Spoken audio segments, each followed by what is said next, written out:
most welcome to this seminar on the World Bank Group flagship report. We are honored to have Professor Augusto Lopez Claros with us to explain to us how this index works.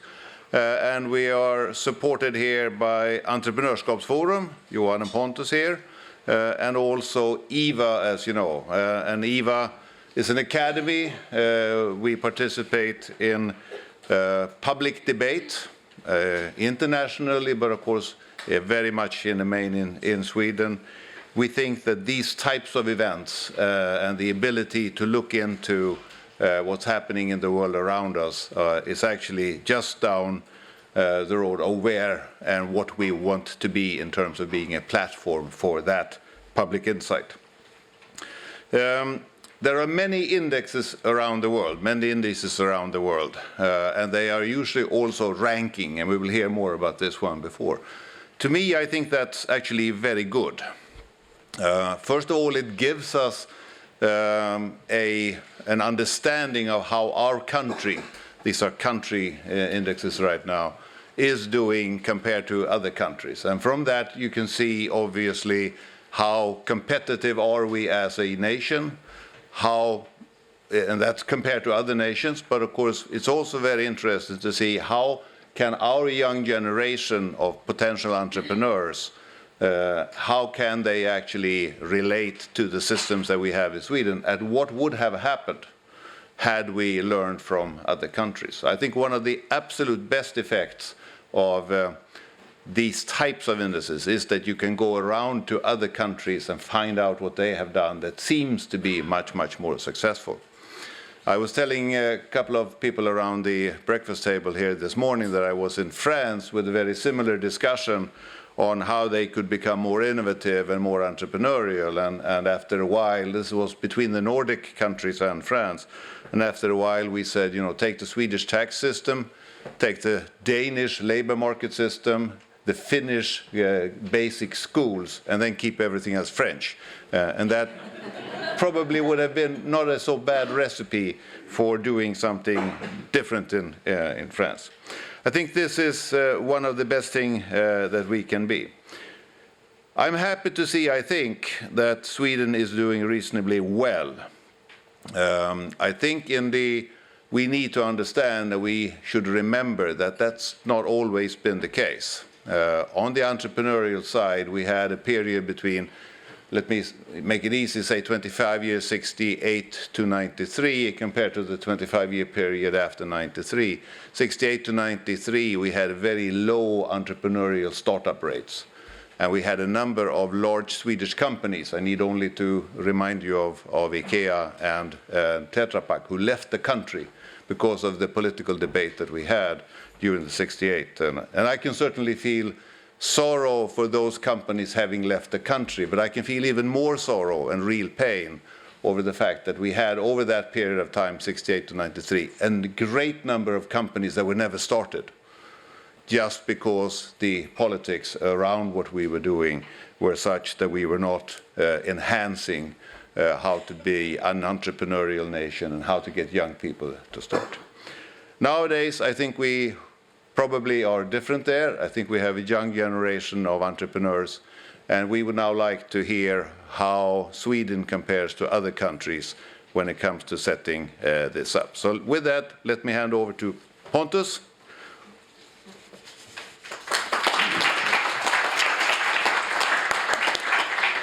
Thank you very much, Leif. My name is Pontus Brownhielm. I'm a professor in economics at KTH and also research director at the Swedish Entrepreneurship Forum, Entreprenörskapsforum, and also at the board there. So again, a warm welcome to this jointly organized session between Entreprenörskapsforum and EVA. I think you all know EVA pretty well, but Entreprenörskapsforum may be an animal that you're not so familiar with. So let me just take 1 minute to explain what we're doing. So we conduct and communicate research on entrepreneurship and innovation and what that means for a country's or a region's development. It means that issues addressed may concern globalization, technological breakthroughs, migration, the institutional setup more generally. It's a wide area of topic that we address in our research. But the thing is that there must be a connection to entrepreneurship, or for that matter, intrapreneurship and innovation. Another key concept is policy relevance. And that is, of course, something that is very closely connected to today's topic, namely the Doing Business Index. Ease of doing business, the business climate or entrepreneurship climate is of very high relevance for us. And that's why we find it so interesting and so useful with this particular index. And we have a very constructive and cooperative relationship with Professor Lopez Carlos' group at the World Bank. I'm very happy to say that. And with those words, this very short explanation of what Entreprenörskapsforum Forum is doing, let me hand over to today's moderator, that is Björn Nilsson. And Björn is also the managing director of IVA. So please, Björn, the floor is yours. Thank you. Thank you, Pontus. So I'm Björn Nilsson, and I have the pleasure of being the president of the Royal Swedish Academy of Engineering Sciences. I will also have the pleasure to moderate this session, and also the pleasure of introducing our speaker. Our speaker is, of course, very hard to introduce because the CV would take an extensive time to explain, because it's very, very extensive. And of course, Professor Augusto Lopez Claros is a very well-known person in this field. He is the Director of Global Indicator and Analysis of the World Bank Group since 2011, if I'm correctly informed. Earlier in his career, he spent also time as a chief economist and director of the World Economic Forum, of the Global Competitiveness Program. And of course, for many years, he was the editor of the well-known Forum's Global Competitiveness Report, also a cornerstone in this field of describing how countries compete. He has a degree, not too surprisingly, in mathematics, and also his PhD is in economics. The mathematics is from Cambridge University and the economics from Duke University. He has spent time at Lehman Brothers, also at the International Monetary Fund, where he also served for some years in the Russian Federation. He was a professor of economics at the University of Chile, and Professor Lopez has lectured and he has written extensively in a wide range of topics in his career. He's a very much sought after international speaker. He comes straight from Davos, and I've also learned from his colleagues that mainly he sends his staff to present this index, but in a few occasions he shows up himself, like in Davos, at the OECD, and of course here in Sweden at Entrepreneurship Forum and IVA. So please welcome, give a hand to Professor Augusto Lopez Claros. The floor is yours. Thank you.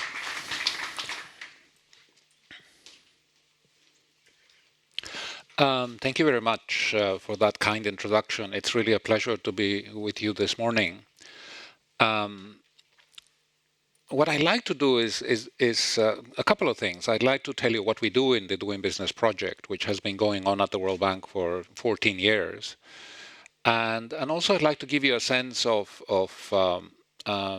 the kind of impact that the report is having in the world at large.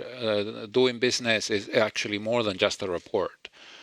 Behind it, there is a huge database, and behind the database, there is an enormous amount of advisory work that the World Bank is doing that involves literally hundreds of people, professionals within the World Bank, engaging with dozens and dozens of countries all over the world.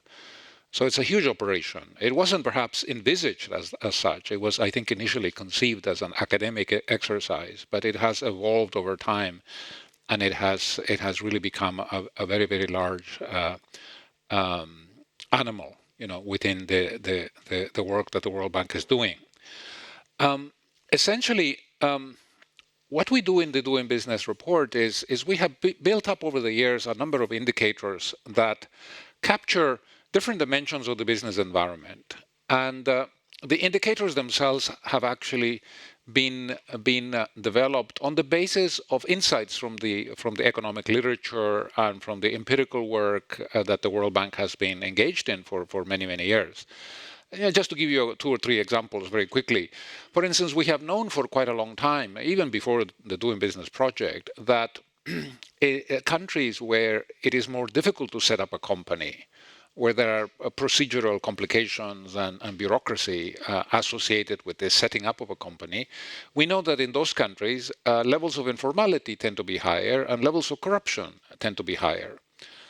And perhaps this does not come as a surprise because you know if it is very difficult to do things legally because of bureaucracy and because of other administrative obstacles, then you would not be surprised that entrepreneurs are going to find other ways to get around the regulation, and bribery and corruption is one of them.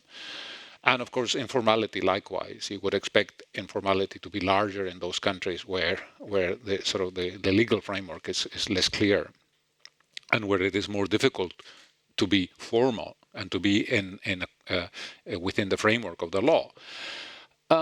We have also known that in those countries where it is difficult to export at the border because of procedural complexities and bureaucracy, the volume of exports tends to be lower. Economists have actually calculated the elasticities, which suggest that, for instance, for every extra day that it takes to clear the border, the volume of exports drops by slightly more than 1%.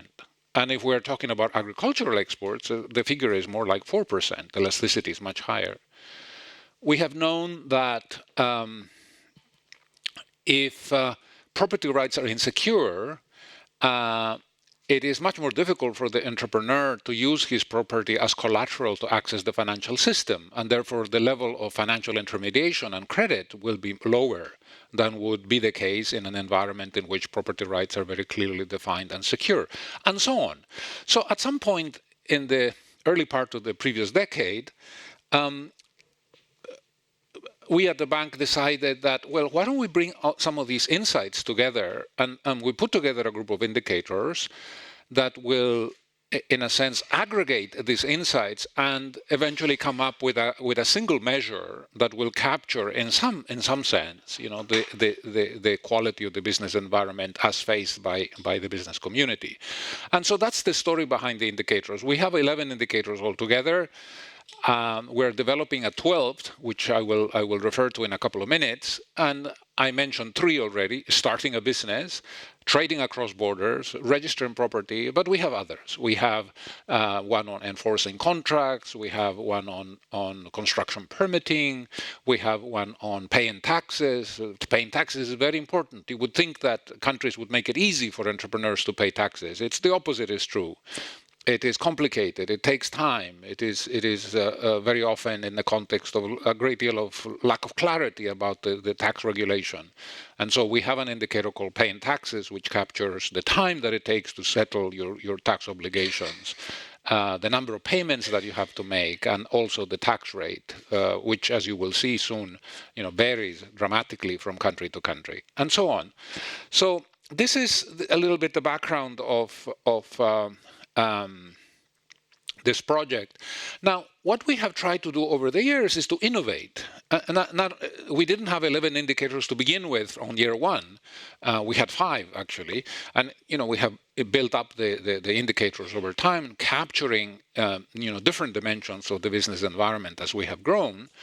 But also because we live in a kind of a changing global environment, because the global economy is increasingly complex, we have had to adapt to these changes.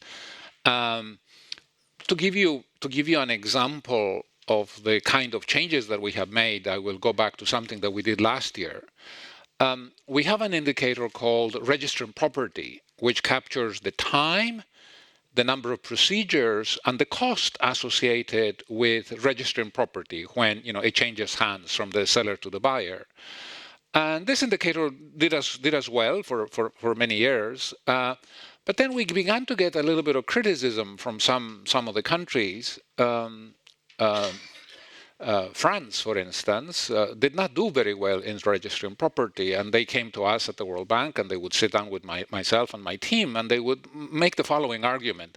They would say, look, your indicator is very much focused on the procedural efficiency of registering property.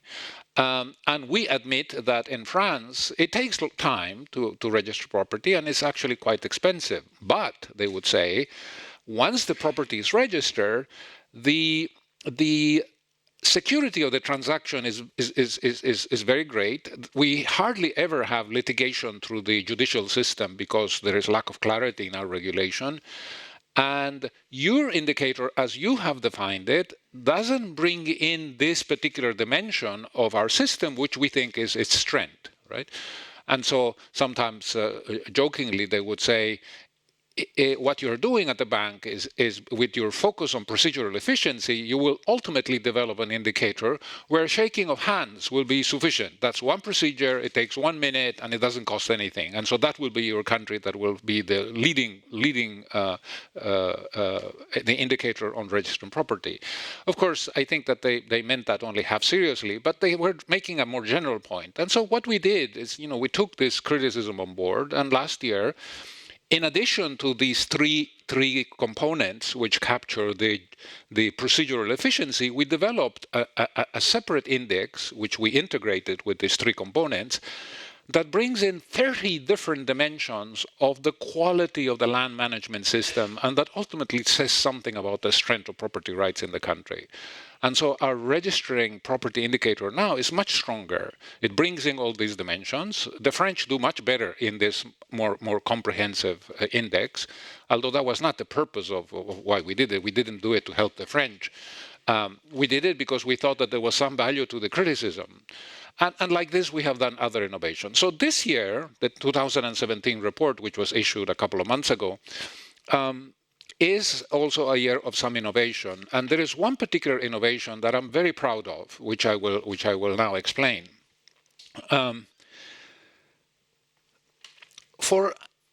In my department, there is doing business is one of the big things that we do, but it's not the only one. We have a number of other projects, many of them of a benchmarking nature. And one of them, which is a jewel of a project, is called Women, Business and the Law, where what we do for a large number of countries, 173 until the last report, and now we're going to be doing it for 190. We look at the civil code, we look at the family law, we look at the constitution, we look at all the legal instruments that typically exist in a country that have some kind of bearing on economic activity, and we identify the ways in which governments are using the law to restrict women in some way, to undermine her property rights, to limit her access to the job market, to the labor market, that make it sometimes necessary for her to obtain the authorization of her husband to open up a bank account, to get a national identity card, to open up a business, and so on. We have developed a large number of indicators, and in the end, what we can tell you, and this is the value of this project, is that, to give you an example, in the Islamic Republic of Iran, there are 27 restrictions that we have been able to identify in the law that in some way discriminate against women and make life difficult for her, and sort of make it more difficult for her to become an entrepreneur and to join the economy.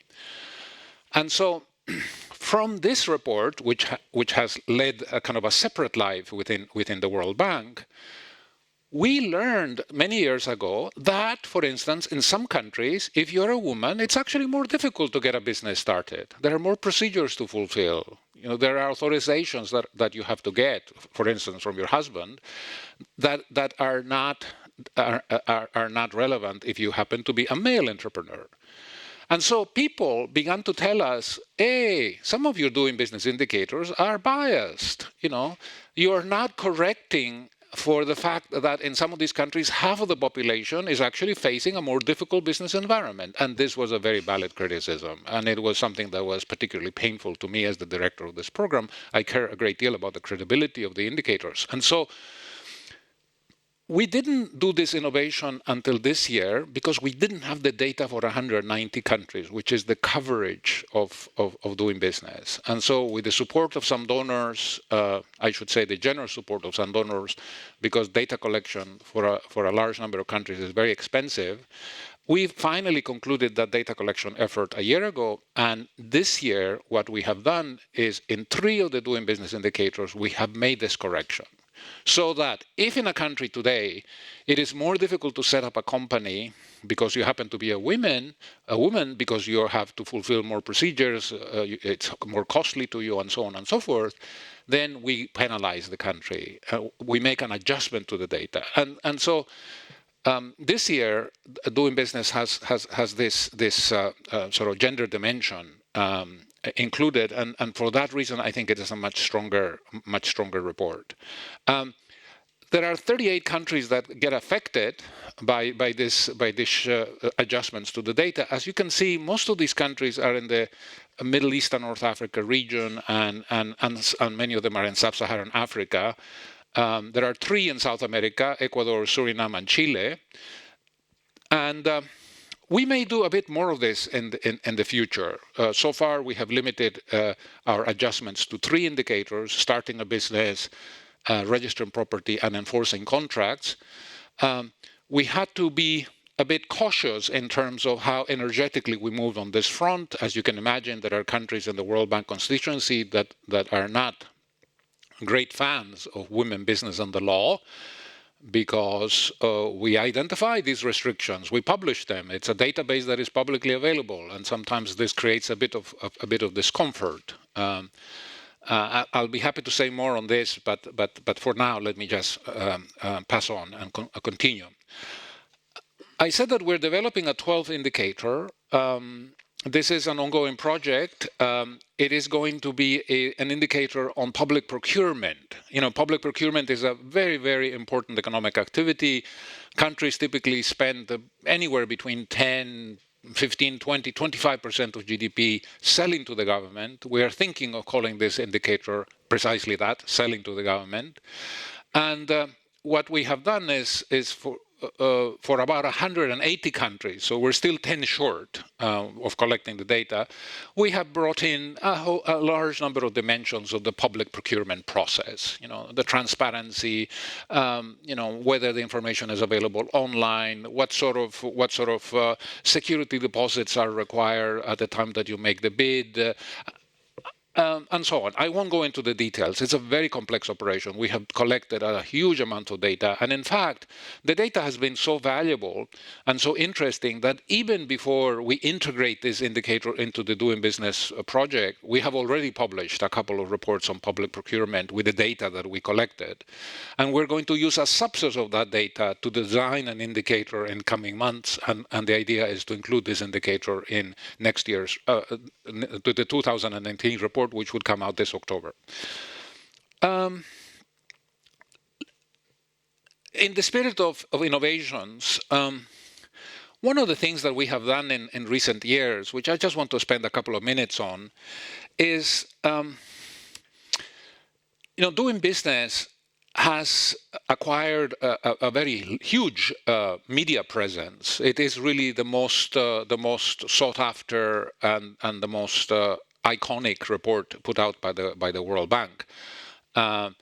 Let me assure you, I'm not in competition with my other very distinguished fellow directors at the World Bank, some of whom work on the World Development Report, but the data just shows that the Doing Business report, you know, 500,000 copies get downloaded every year.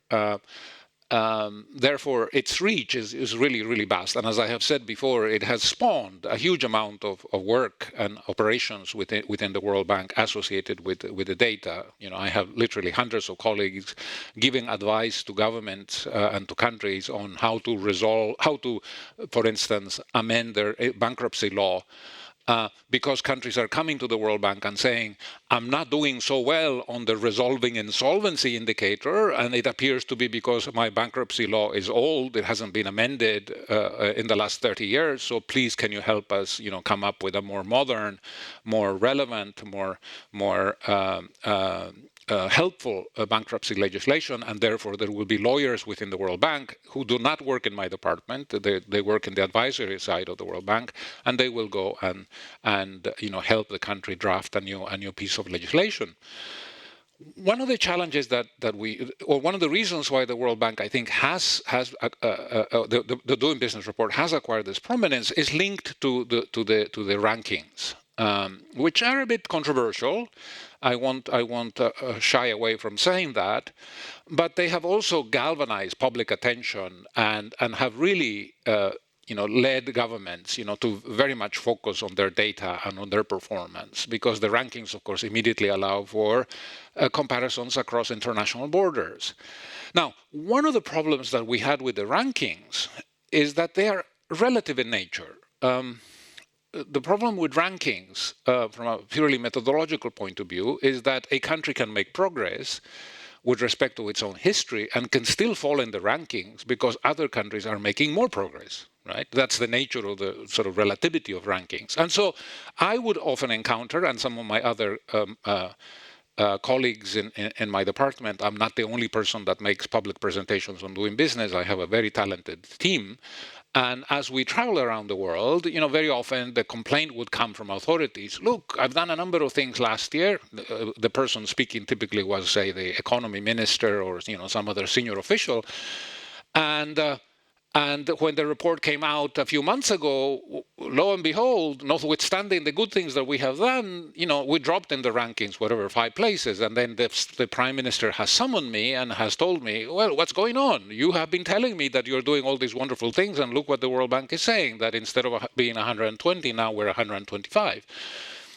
And there was some frustration because very often these were allies. These were people within the government that were very much aligned to the kinds of ideas that we're promoting at the World Bank. So what we did, partly in response to this situation, is we developed a new metric, an absolute metric of progress.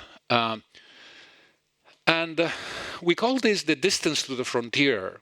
And now we're using distance to the frontier scores to generate the rankings for doing business. So a couple of years ago, we sort of made a change in the methodology of our rankings calculation.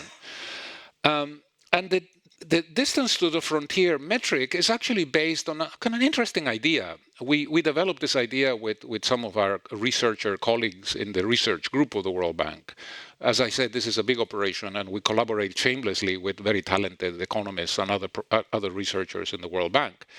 And essentially, what we did is we looked at the entire data set at that time for something like 11 years, for all the countries, all the sub-indicators, of which there are nearly 40.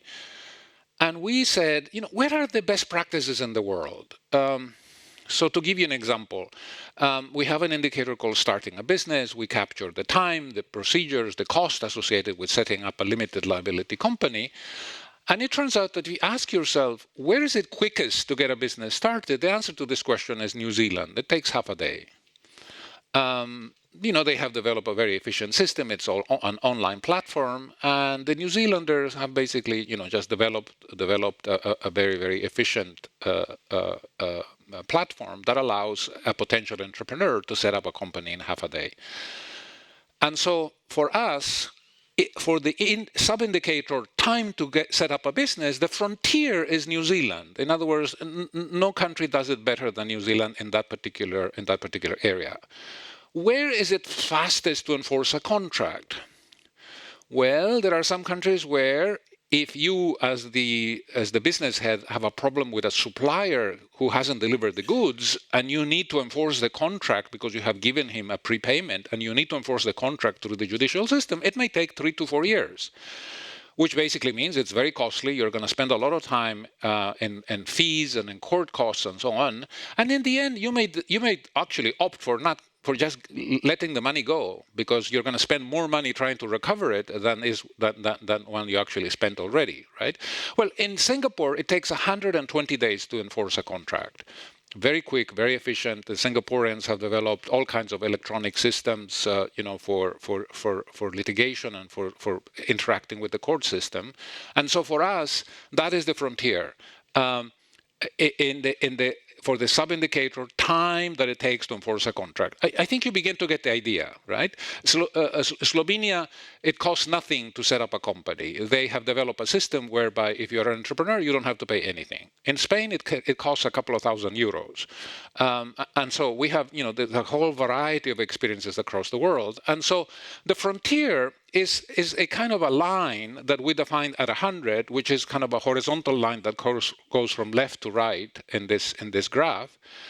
And once you have defined the frontier, what you can do is you can ask yourself, let's say go back to 2010, and you can ask ourselves, in 2010, where was my country in relation to the frontier?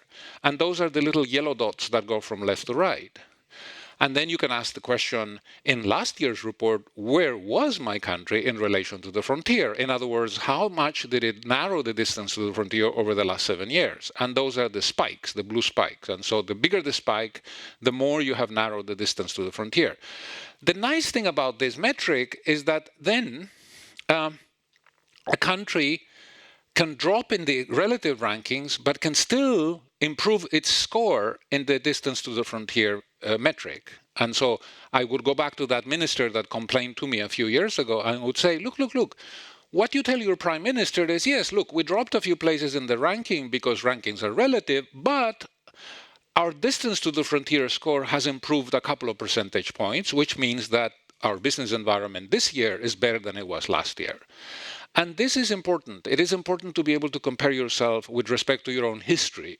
We may not be able to do anything about the fact that New Zealand and Singapore are the top performers and that we are still behind them in many ways, but at least we can do something about how we're doing with respect to our own history. And so now the use of the relative rankings together with the distance to frontier scores has led to a much greater degree of comfort and acceptance on the part of our stakeholders, the authorities and the governments, and I think it has improved the quality of the dialogue and also the political sustainability of this project, which at times has been under pressure from some corners. These are the results. These are the top 50 ranked countries in the last Doing Business report. As you can see, Sweden is in a very respectable place, 9th in the world, so it's a top 10 performer.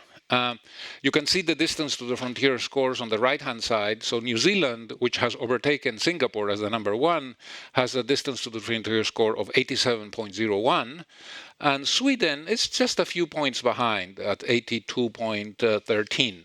The upward-looking arrow that you see are those countries for which, in the last cycle, the distance to the frontier score improved.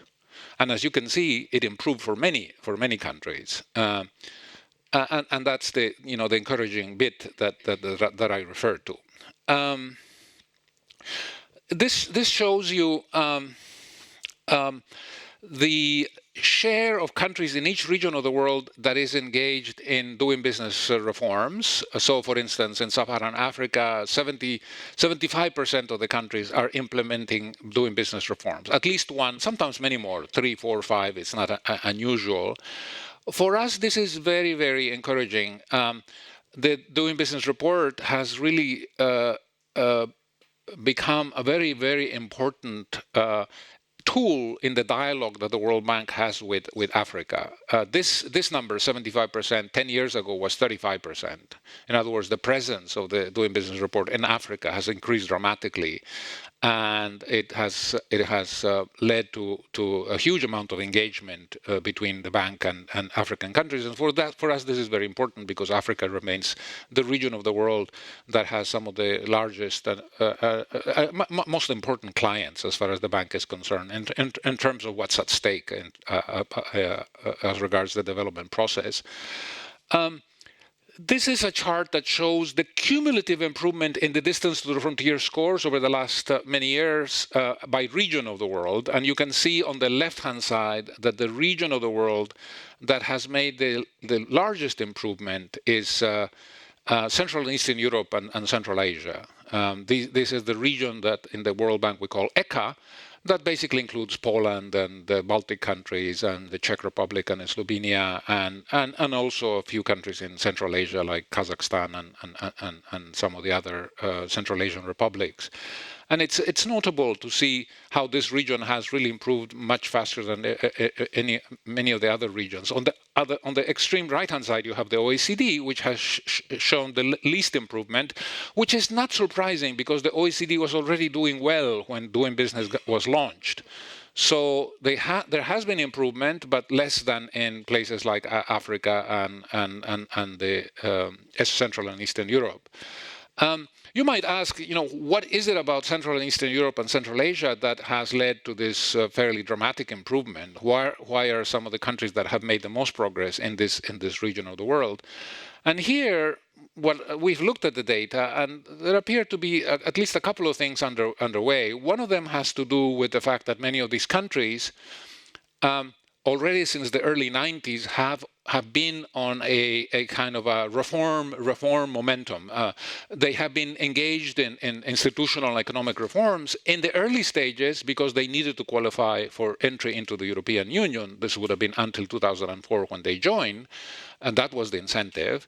I remember traveling throughout the 1990s through the region and was really quite impressed, with the energy and the, very broad consensus across the political spectrum that yes, we need to do reforms, we need to amend our legislation, because at the end of this process there will be a very important reward, which is entry into the European Union.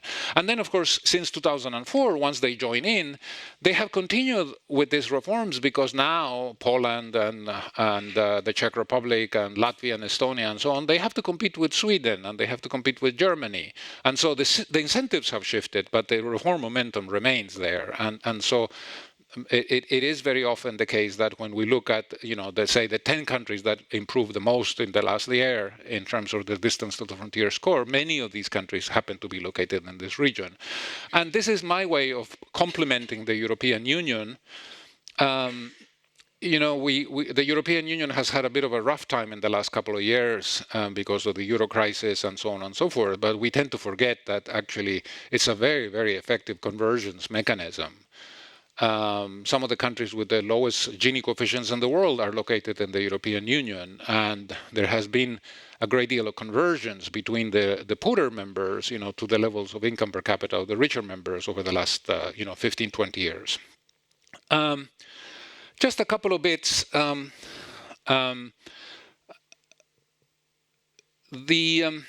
If you go back to 2005 and ask yourself, in how many countries in the world did it take less than 20 days to get a business started, it turns out that the number was 41.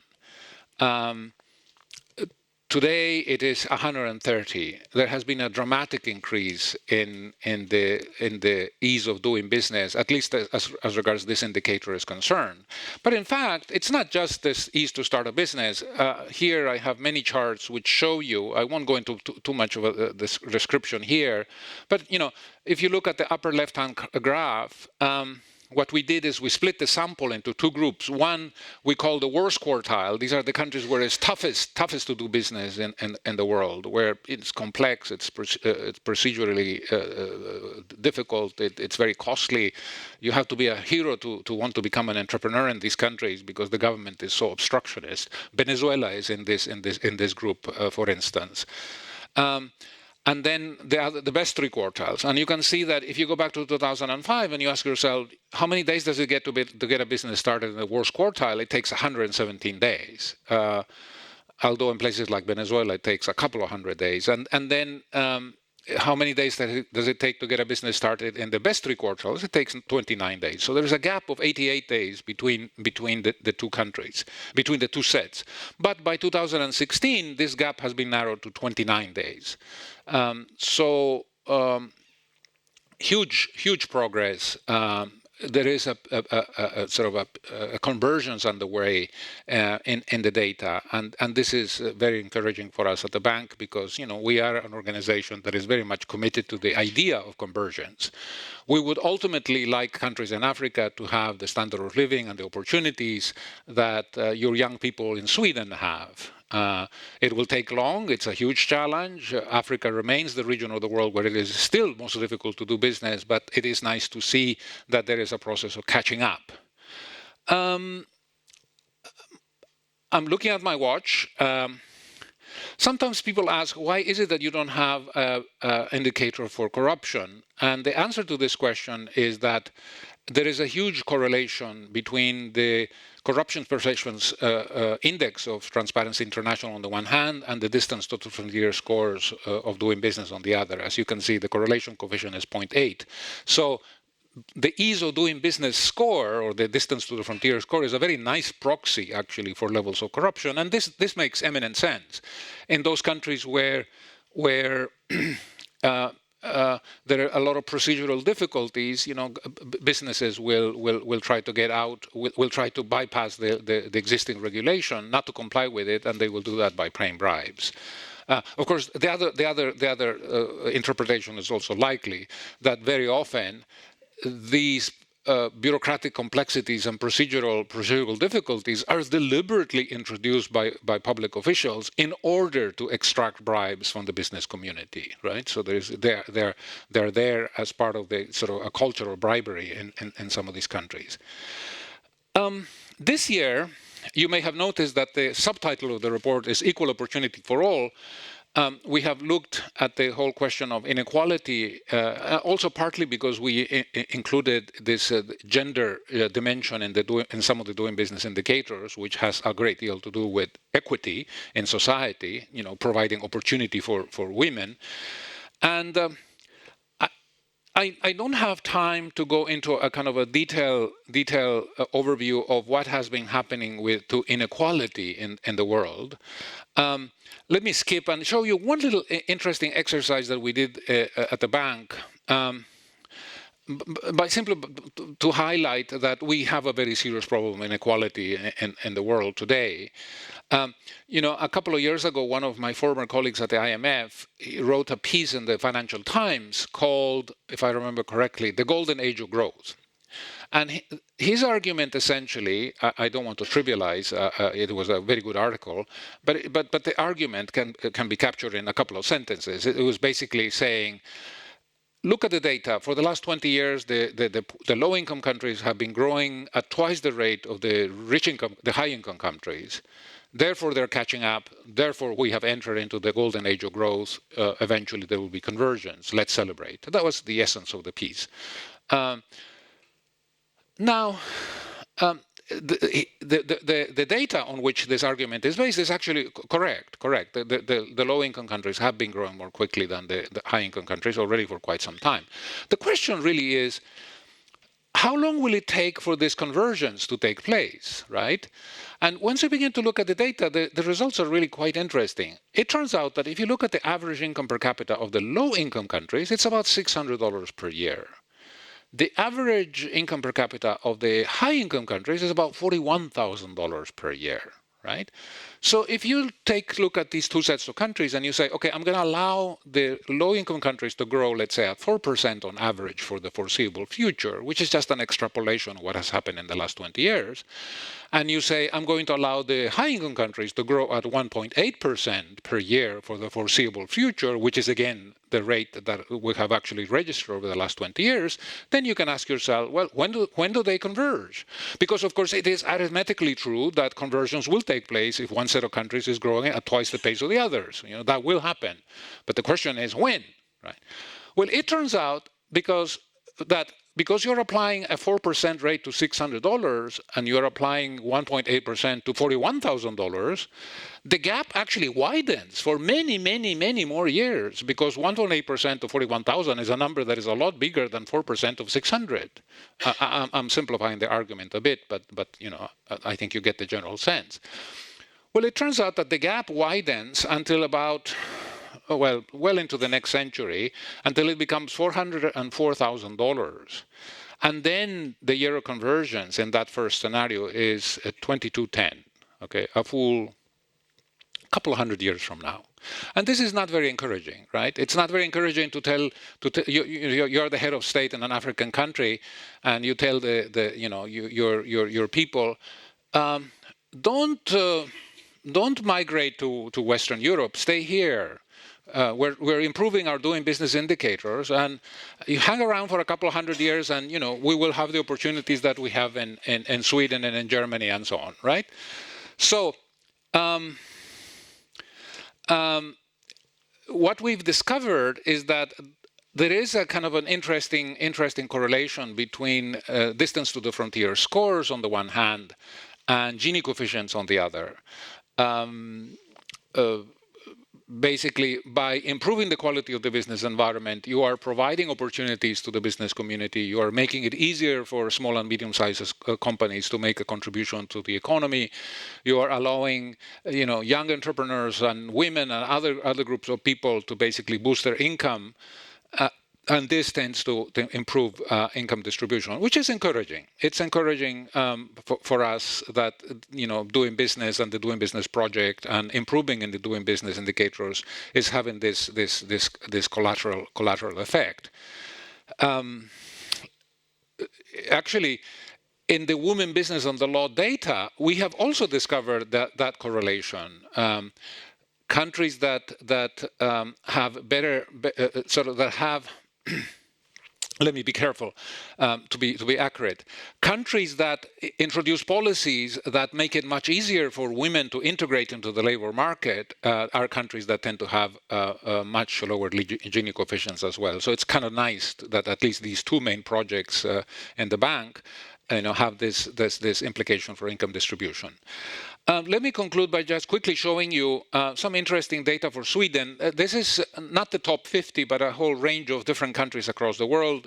Again, Sweden is number 9, but you can see other countries. You can see China at 78. You can see Turkey, 69.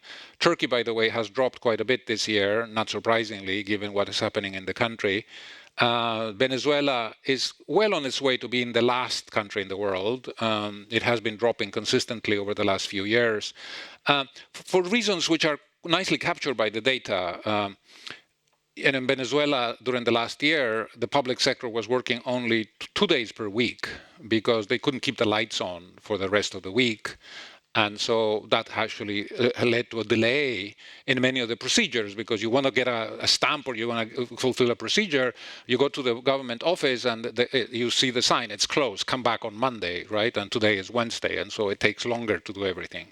Venezuela is a very sad case, actually. I won't go into details. As you can imagine, I come from Latin America, and I'm not indifferent to what's happening in that country, which is rapidly becoming a basket case. This is the Swedish data, the top 3 indicators, the bottom 3 indicators. Sweden does well, which is not to say that it couldn't do better, but it does well. It does particularly well in trading across borders because it is a member of the European Union, which is a free trade area. It does well on getting electricity, on starting a business. And the areas where it does less well, and by the way, all the countries have, top performers and areas for improvement, are enforcing contracts, protecting minority investors, and getting credit. Okay, I'm told I'm out of time. Thank you very much for your attention. I'll be very happy to hear what my panelists have to say. Thank you.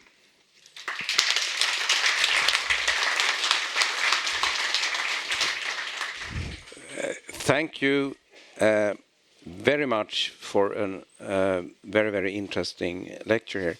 Now we will do the following. I have some follow-up question for you. Then we will have a very, very distinguished and I would say highly opinionated panel to join up here. And then before we end, at the latest 9:30, I promised, we will also have some opportunity for questions from the audience. First, let me ask you some questions from me. This is an extremely interesting report that I have personally used a lot in recent years, in particular a year ago, where I have a question actually on my experience on using that externally. But how do you finance this? This looks like a very commendable and extensive work, and often, and there are many policymakers in this room, often we're dreaming about data like this, and then we think, what would it cost? Even nationally, it costs a fortune to gather data together, and you need to quality assure them. I think this is a very trustworthy report.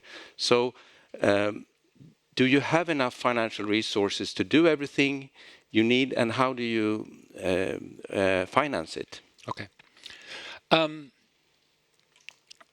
The core part of doing business is actually funded by the bank itself. The bank has decided many years ago that this is going to be part of its mainstay of activities, and therefore I get a budget allocation every year to fund much of the work. Now, this project could not be implemented, and this kind of level of data collection could not be carried out if it wasn't for the fact that we have developed over the years a network of 12,000 professionals all over the world who work on a pro bono basis for the bank as part of the data collection effort. Right? See, the data is a blend of two types of data. It's a reading of the law, and in the doing business team, I have many lawyers who are experts at reading the tax code, reading commercial law, and so on. And then we have these contributors on the ground that we have engaged with over the last many years, and they help us, enhance our understanding of what's happening on the ground. If I want to know how many hours per year does it take to prepare, to file, and to pay your taxes in Mexico City, I have 10 or 11 or 15 contributors in Mexico City that actually will tell me, because they are engaged on a daily basis with companies, helping them, fulfill their tax obligations. And so, if I had to attach a market value to the time spent by these 12,000 people every year, delivering, very important data to us, then this project would be very expensive indeed. All right. It would be far more expensive than the money that I get from the World Bank to pay the salaries of my staff, to finance travel and other variable costs.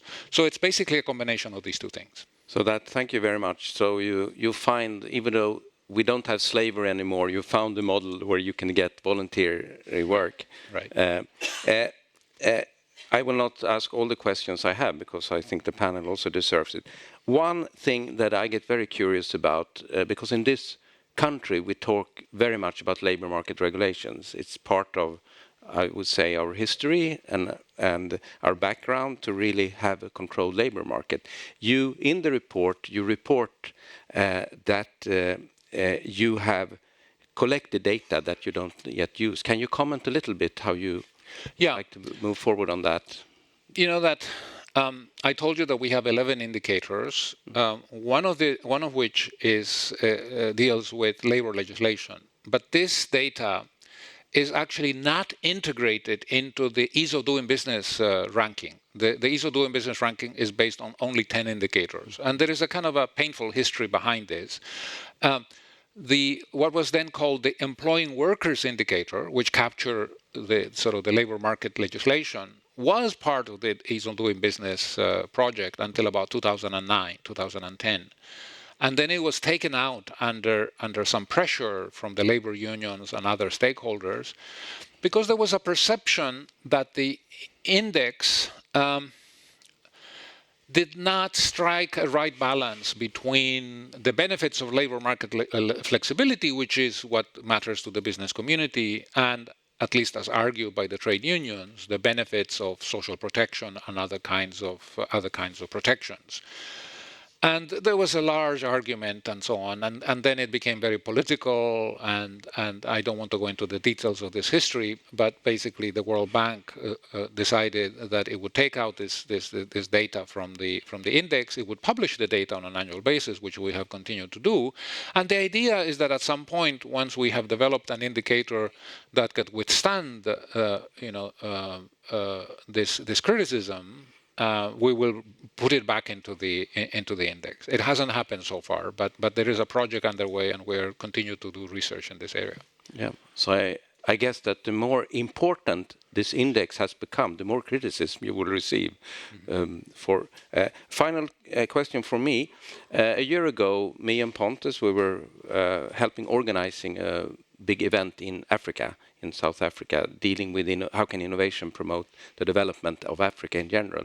In my introduction, I used Doing Business Index as part of explaining what's happening and last year's report. You had Botswana was one of the best improvers, So that was pointed out specifically in one chapter, and I referred to some changes in Africa to cut a long story short.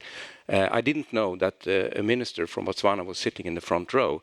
He didn't say anything during that session, but he came up later and said, do you know, we have a full office in my ministry only dealing with these indices.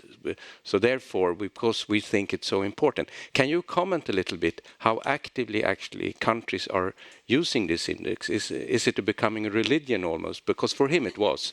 If we improve here, because the correlation on macroeconomical parameters, which you didn't comment in your speech, but it's in the report, it's pretty good. I think it's better than anything else. So if you want to improve, become better, grow your GDP, whatever you like to do, lower your unemployment or something, you should secure. This is a more sanity factor, as he explained it. Can you comment on that? Yeah. Actually, Botswana would not be one. Actually, it would be one among many such countries where, in fact, high level commissions have been set up, sometimes under the chairmanship of the Prime Minister, or very often led by a senior member of the government, and where basically there's a great deal of focus on the doing business indicators and tracking the data, engaging with my team. We have that. As part of the data collection process, we give countries an opportunity to challenge the data. It's part of being open and, part of being also a little bit humble in terms of our ability to collect reliable, accurate data we gain from getting government criticism. Well, this is a huge operation. Every year, we have engagement with more than 100 governments on the doing business data. And by this, I mean exchanges of correspondence numbering sometimes 50, 60, 70 pages between my team and officials on the other end, or video conference calls or visits by my team to the capital to discuss the data. And more governments are actually putting the doing business indicators at the center of government policy. Look at what has happened in India in the last couple of years. Prime Minister Modi has said basically, it's interesting. Indian public officials used to be sharp critics of doing business, and very often they would dismiss the results. Then Prime Minister Modi assumes power and he says, hey guys, we are deluding ourselves if we are actually going to be arguing that we have a good business environment in India. These indicators may not be perfect, but they're highlighting very huge weaknesses in our business environment. And by snapping his fingers, the same officials that were sharp critics of doing business, all of a sudden, one day they wake up and they're great supporters of it, and they're very willing to engage with my team and with the World Bank. So this is important. In fact, I'll give you one more example of something that is happening quite on the margins of the World Bank. The APEC, Asia Pacific Economic Cooperation, it's a set of 21 countries in the Pacific Rim. A few years ago, they decided that they wanted to improve the business environment and to make it 25% cheaper, easier, and faster to do business in the 21 countries. And, well, what metric are they going to use? Well, lo and behold, they use the doing business indicators. Now, what is really interesting for us is that the 21 countries decided to choose 5 champions, which were the 5 countries that had the highest ranking in doing business. And these champions then would provide technical assistance to the other countries, to basically tell them how they are doing well in various indicators. So I was in Indonesia one day, many years ago, having a chat with a deputy economy minister, and he tells me, "Oh, you can't believe it! The Koreans come every 6 months because they are giving us technical assistance on enforcing contracts, and they can be such hard taskmasters. They're always coming and telling us, you haven't done this, you haven't done that, and you're delayed with this, and so on." And then he laughs and he says, "However, although they're never happy and never satisfied with what we're doing, we find the relationship very valuable because actually they know how to perform well in this area, and they can provide a great deal of technical input." And so there are these bilateral relationships. The Japanese providing technical assistance to some other countries, and the Canadians to Argentina, and so on and so forth. And this, we didn't have anything to do with it. It was basically just countries taking the data, which is publicly available, and on the basis of that, developing a very interesting reform program involving 21 countries. Yeah. I could give you more examples. Yes, I think it's very, very interesting. And I should say, among other things, I'm the chairman of the Swedish Track and Field federation, and it reminds me how sport is organized in different countries. So now I will ask this not only distinguished, but I also promised you a very opinionated panel. So let's start with Member of the Parliament Jenny Nilsson to join us here. She is not only Member of the Parliament, she's also Chairperson of the Committee of Industry and Trade, very important. Lena Sellgren, Chief Economist of Business Sweden. We have Leif Johansson, does not need a further introduction. And last but definitely not least, Johan Eklund, Managing Director of the Swedish Entrepreneurship Forum, that EVA is partnering with for this seminar. So welcome on stage, an applaud.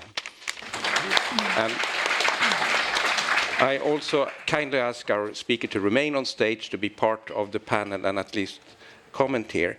First, I would like you to comment a little bit, very shortly on what you have heard, and then we start with the last but not least, Johan Eklund. Okay, thank you very much. Let me begin by saying I'm delighted that you're back to Sweden, and I don't think we can overestimate the importance of this work. The Doing Business report has had a global impact, and as we've seen from the presentation, has caused tremendous improvements in business conditions globally. But I want to make a few points, and I'll start with one during this 1 minute. And it's a caveat in how to use and how to interpret and how policymakers are using this material. This work goes back to something that influenced me in when I started my PhD in the early 2000s, initiated by Hernando de Soto, and he wrote a book on The Other Path, and he wrote another book on the mystery of capital, why capitalism triumphs in the West and fails everywhere else. And what he observed was in Peru, and I think this is mentioned in the introduction of this year's report. In Peru, it took 289 days, about 9 months, I think, to start a business. And from the figures Augusto showed us here, we saw a global improvement between 2003 and 2006 from 52 days to 21 days. And now this indicator includes 190 countries.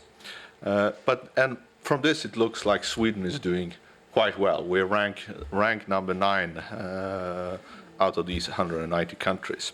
But now to my caveat.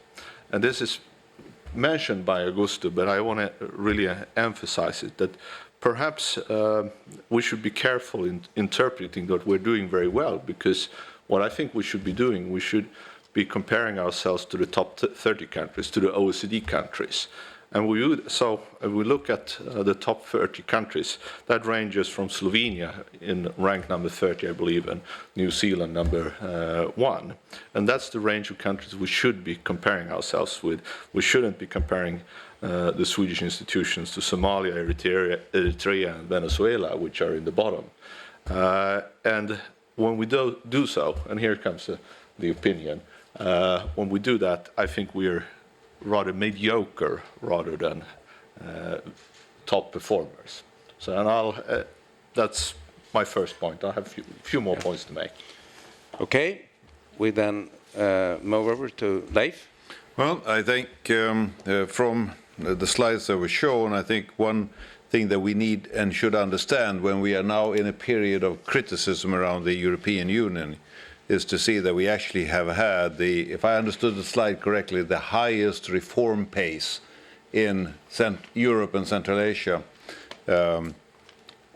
for any comparison from region-wise. And I think that's a very good situation that we can point to say that the European Union has been a political peace project, which is clearly something that we all would like to continue and have continue.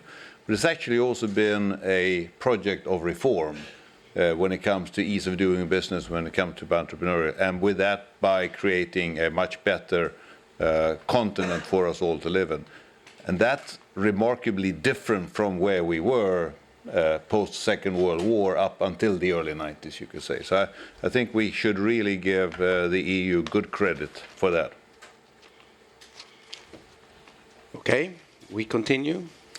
Yes, thank you. And I would like to thank Professor Lopez and the World Bank actually for developing and improving all the time, because coming from an organization that I do, the Business Sweden, Trade and Invest Council means that we use these kind of indices in different aspects. For example, when we have to prioritize the markets, and the government does it as well, we of course use this measure. It's not directly in the model that we have today, but looking into how fast the markets are growing, GDP, innovation, and so on, we also add, of course, this doing business index, because it's summarized a bit, and we can also compare countries. We also use it out in the whole world, where we actually have offices and colleagues working on the ground.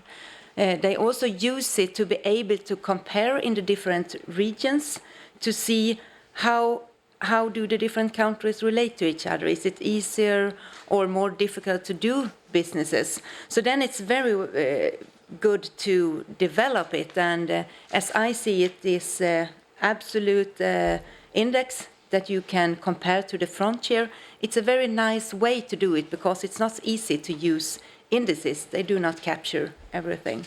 So, thank you. Jenny? Thank you very much. It was very, very interesting to hear what you had to say about the report. And out of my point of view, as a political maker or policy maker, it's very important to be able to confirm that Sweden does well when we compare ourselves to other countries and in an international context. I think that this report shows how important it is to keep continuing to work with the weaknesses that every country has, also Sweden. We measure very well in lots of rankings. I think that we is measuring reasonably well also in this one, but we have also identified in this report some weaknesses that we still have to work with. And we also can see that other countries are improving very much. And we live in a more and more global context, both as a country, but specifically that's very, very real for the companies in Sweden. They are part of a global economics more and more for every day. So we have to make sure that we are on the same page than other successful countries. And I partly agree with what Johan say, that we need to especially look on the countries who is doing better than Sweden are doing and see what are they doing, and use these kind of materials to find best practice and make sure that we are making okay, at least, when it comes to comparing best practice. So any comment at this stage?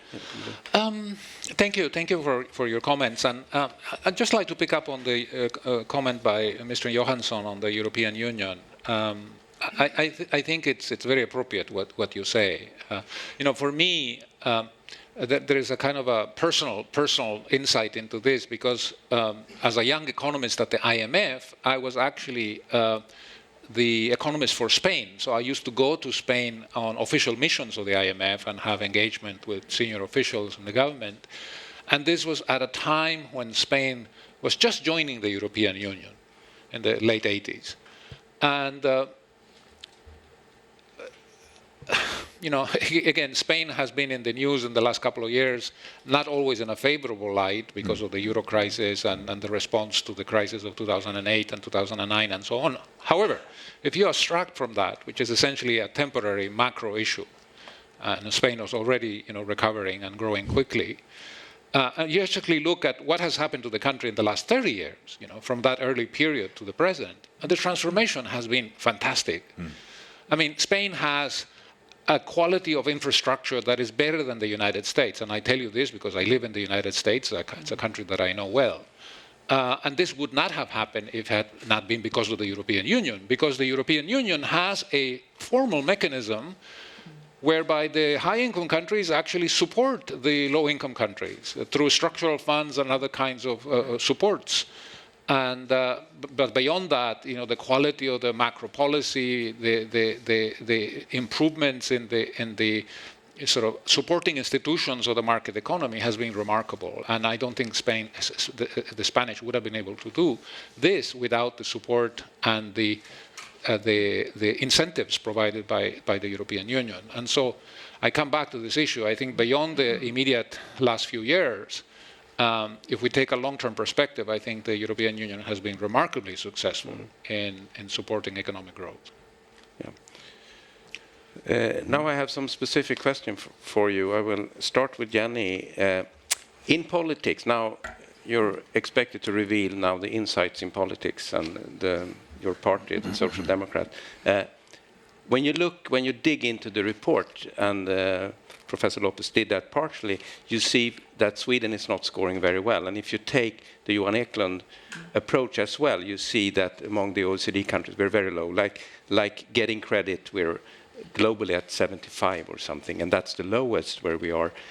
Do you bring that up? Do you follow this index so closely? Because I would assume politically it would be interesting to understand, because it's of course not good to have such an issue in your country. Well, do you not to reveal too much? Just kidding. Yes, of course, we look at important rankings and index, and it is important for the government that Sweden has good results and that we are driving to improve ourselves. And when you mention, when I talked, and you mentioned that we have weaknesses, and you pointed out at the greatest weaknesses in this report. In a total ranking. In a total ranking, which is the possibility of getting credits, especially for really small and new businesses. And that is a good example of an issue that's a problem for Sweden, but also an issue that we politically have prioritized and worked hard with this whole last year.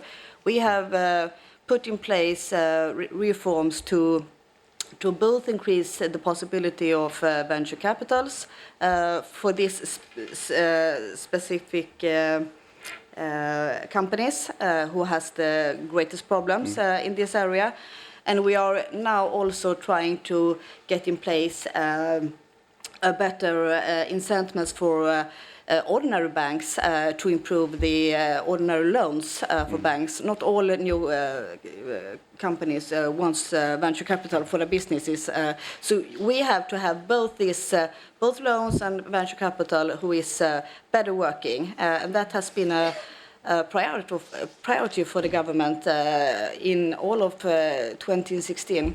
And I hope that the work that we have done will show next time we rate. Yeah, so you could say good news that they're also here in Sweden. The problem probably is that other countries do it as well. So the thing is, has we done it well enough? Yes, it's a race to the top instead of race to the bottom. I think that's a better... And we like races to the top. Yes, yes. I have a question for Leif. Do you think, or have you experienced, that companies actually use indices like this when they consider investments in the world? Absolutely.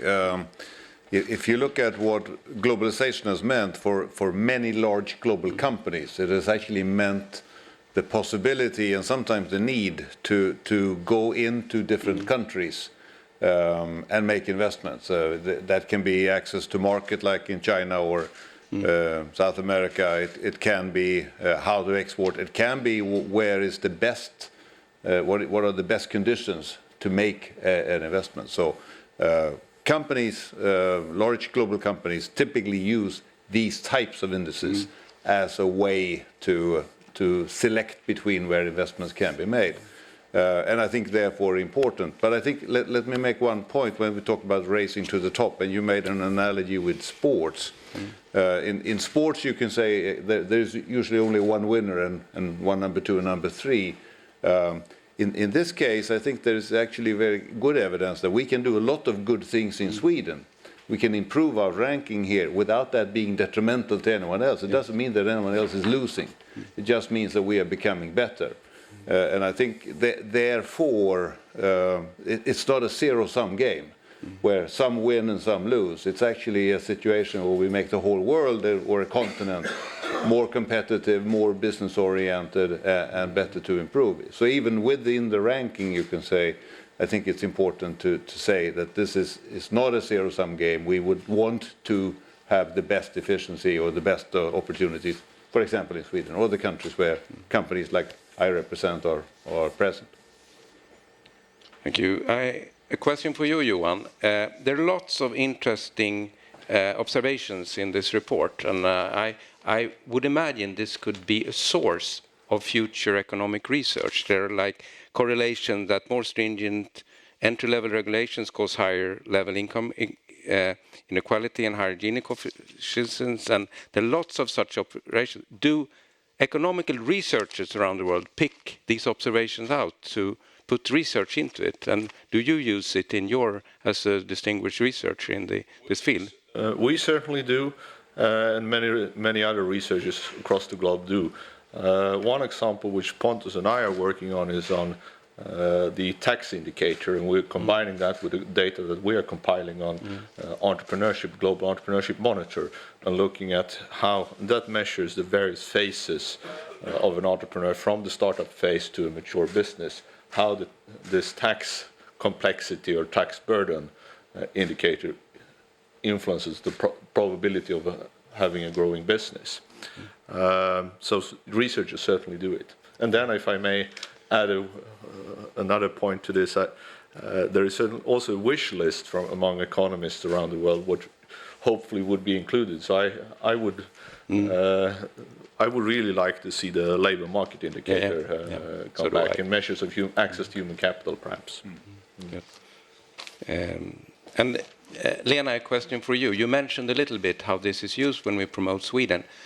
A question is, are other countries using it as well? Do you think this will become even more important moving forward? Will we at Arlanda Airport not only find actors, sports stars, and maybe companies saying, we're Swedish, we'll see, we're number 9, we will soon be 5. Oh, maybe we can wish that. I'm not quite sure we will see it, but you never know, because But how important do you think it is when Business Sweden is out there? Because you want to attract both investments and you want us to be attractive, our companies to be attractive out there. Yes, and I would start to say that there are so many indices out there. For example, this Doing Business is a good one to use, but also for us, we have these other competitiveness indices and innovation. And just looking a little bit, what do we want, and what do we want to use all these indices for? It's to get the picture, to understand the competitiveness and international competitiveness. And when it comes to our organization, it's of course the Swedish competitiveness. And then we see not just trade, it's trade and investment. So both promoting our Swedish companies to reach their full potential out in the world, but also attract investments to Sweden. And I think that since other countries, at least some countries out there, also use this, and it's becoming more and more popular to look at the indices, and you have had them for a longer time. Of course, indirectly, this means being high-ranked. Indirectly, it's strengthening our competitiveness. That's how I see it. Yes, and I would like to add, I think it would strengthen the often very low self-confidence we have in our country. Yes, and can I add something? Please. I think that for all of you here and ourselves to be more proud of Sweden and taking part out there, we need that. We just have 10% of the Swedish companies exporting today. Any brief comments before I open the floor also? Just very quickly, I would tend to agree with Johan in terms of his desire to bring back the labor indicator into the ease of doing business. We are trying to do that. It's one of the more politically charged indicators, and therefore there is a technical dimension to this work as well as a political dimension to it. and we're not always, very adept at navigating the difficulties of the second part. My own sense is that if we brought back the labor indicator into doing business, Sweden would not be ranked number 9. I think Sweden would drop quite a number of places. How many, I don't know, but it would drop. Just, I mentioned that in passing. There are no objections, I see.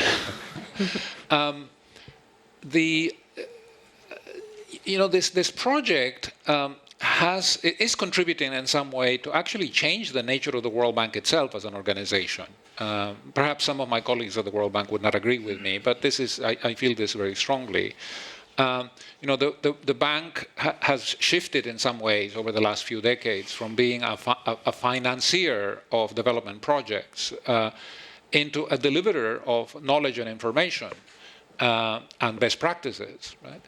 And, you would be surprised, and don't ask me the question, but you would be surprised, how relatively economical for the bank is to finance this operation. I'm not counting the cost, the shadow cost of the 12,000 contributors, which is millions and millions of dollars of time spent, right? But if you take that out, and if you actually ask yourself, how much is the World Bank contributing to this project, out of its budget, it's peanuts compared to other things that the World Bank does. And yet the impact, is huge. And in fact, more and more countries who are not borrowing from the World Bank and haven't borrowed for many, many years because it's very easy to get money in the bond markets, are coming to the World Bank, for this kind of information, which is essentially knowledge. And so my own sense is that in the longer term, the World Bank will be more and more of a knowledge bank and less of a financier of development. We're gradually running out of time, but we're not out of time yet, luckily. But you want to make a short comment, then Pontus, and then... Very short question. Yes. Short question, actually. Have you? I'm curious about the labour market indicator. Have you considered to broaden it to have a measure of, let's say, time and cost to access human capital? So you're including quality of education, in a sense. I know you've had measures of the time it takes to graduate, etc. Not in the Doing Business report, but in other reports. We're looking at a number of different options, and skills and so on is one aspect of it. Yeah. So then we have Pontus, and I will just make this short tech instruction. When you want to comment, you press once, and when there is red light on that rim, then you're allowed to speak. And don't swallow the microphone. You can keep it like 15 centimeters away. Yeah. Okay. You see, you're out. No. There you go. Okay, here's a question to Augusto. Those countries that are in most need of regulatory reform and a better regulatory framework, now they also suffer from a large informal sector very often. So the question is, even if you see that they increase in terms of having a better regulatory environment, for instance, do you also follow whether you see any real effects of that? Do more firms enter into the formal market? Because, even if you can start a firm in a couple of days instead of 30, then you have to pay taxes if you go into the formal market. So do you keep track of that? One would be new firms entering, the other would be inward foreign direct investment, for instance, and there may be other indicators. The answer to your question is yes. There is a very large correlation between improvements in the distance to the frontier score on the one hand and reductions in informality on the other. All right, so the data shows that very, very clearly, which again I think is intuitively obvious. Yeah. I will not elaborate. There is very high correlation between distance to the frontier scores on the one hand and FDI per capita inflows on the other. Not only that, but that particular relation is non-linear. In other words, as you improve your distance to the frontier scores, you get an increasing, an accelerating level of foreign direct investment on a per capita basis. Right? So both of them come very, very clearly. In fact, the latter point is so notable that we actually did a short case study on it in one of the previous Doing Business reports 2 or 3 years ago. Oh, there. please. Yes, Please. I'm Hubert from Linear University. Please use the microphone because there are people on between the chairs. Okay. On the other side, because there are people on the actually. Thank you. I'm Hubert from Linear University. I'm dealing a lot with emerging markets in my profession, and I use one comment and one brief question, please. And I use your indicators very much in order to explain to the students what institutional economics is all about, because the things we're discussing has much to do with institutional economics, and institutions play a major role when it comes to growth and the development of emerging economies. So I think this makes a lot of sense using it when teaching and explaining institutions. But my question mainly is, this is a question I always get from students, if a country like anyone, being ranked very much on a low level, 140, 150, India 130, whatever it may be. And these countries know that they have these shortcomings. Why aren't they improving very much their position? Sometimes it may happen, but that they're moving, many of them, very, very slowly or not at all. And then, of course, it may be linked to the political system and things like that. But what is your explanation, why countries being aware about very much of their shortcomings, why doesn't more progress happen in these countries and a little bit faster than it's really the case? Thank you. Okay. That's a good question. Yeah. Look, one of the reasons we developed this absolute metric of progress is precisely to address the point that you're raising, right? Because look, suppose that we had just kept the relative rankings for the next 30 years, right? All the countries could make improvements in the business environment. 30 years from now, we could have a very level playing field, very transparent system of regulatory reform, and we would still have countries that are ranked number 1, number 2, and 189 and 190, right? However, what we look at now is, are these countries that you are thinking that haven't changed their ranking very much in the last few years, are they making improvements in the distance to frontier score? And if they are narrowing the distance with respect to the frontier, that is important, right? That is important. And so what you should tell your students is don't focus on the relative ranking if you're interested in the question of of absolute progress. Focus on the distance to the frontier score. Right? Yeah. That's the simple technical question to your very good question. Final, last question. Yep. Yes. No. Press once and there should be a red light on there. Yes. Thank you. Well, I have a question about the credit in Sweden, which takes so long to get. And that's also a methodological problem there. I mean, one observation is that we have 4 dominating banks, and the competition between them is not as good as it should be. It should be more intense. But there is another issue there. If you ask, as Jenny perhaps also has experience in her life, if you go to a meeting with entrepreneurs and business people, they always complain they don't get the loans they should get. And of course they shouldn't. Not every application should be accepted, because then you would get a lot of bad projects being financed. And So I wonder, and then you take a macro view, that if we would be more careless with giving out credits, our banking system would become more unstable, and there would be problems with the stability of the banking system.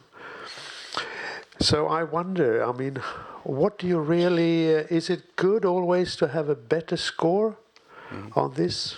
Okay. Or how do you, I mean, you're so intelligent and so on, and how do you actually formulate a good measure of the banking system's ability to serve the business community? Okay. Is this a good measure which you have? You have highlighted something that for us is sometimes a bit of an awkward situation. When people look at the name of the indicator, getting credit, immediately what they assume is that it is an indicator that captures the ease of credit conditions in the economy at large, right? That ultimately says something about monetary policy and, you know, whether credit is tight or it's more easily available and so on. That is misleading. The getting credit indicator actually captures other things other than you know, the ease of credit conditions. What we're looking at is more institutional aspects that have to do, for instance, with you know, creditor rights within the system. You know, that have to do with the existence of credit reporting systems and the information that they deliver to agencies that then can calculate scores on the reliability of borrowers and so on. It is these institutional aspects of the credit system that are embedded in the indicator, not the ease of credit conditions from a monetary policy perspective. So with that, we actually need to finish on time, and I'd like to thank, of course, our speaker, Professor Augusto Lopez Claros. We have some small tokens from the Academy to also the external panelists. So I'd like to give both Professor Thank you very much. Claros Lopez Claros and this distinguished and opinionated panel that I think delivered to full satisfaction. Thank you very much. So with that, I wish you a good day, and don't do anything bad out there. Thank you.